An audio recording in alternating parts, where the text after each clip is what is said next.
Hello! Welcome to Signing with Sandy.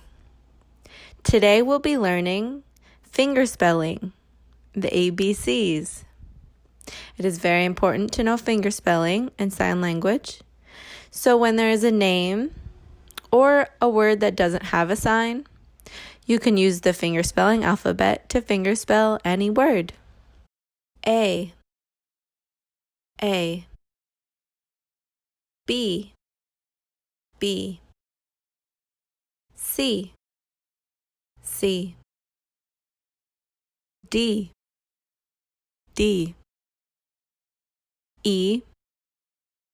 E, F, G,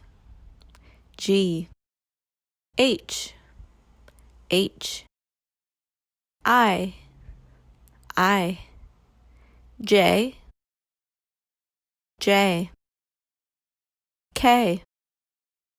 K, L, M, N, O, P,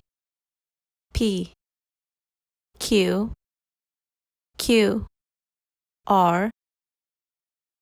R, S,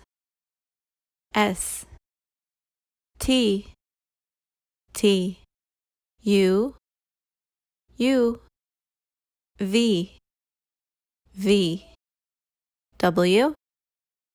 W, X, Y, Z.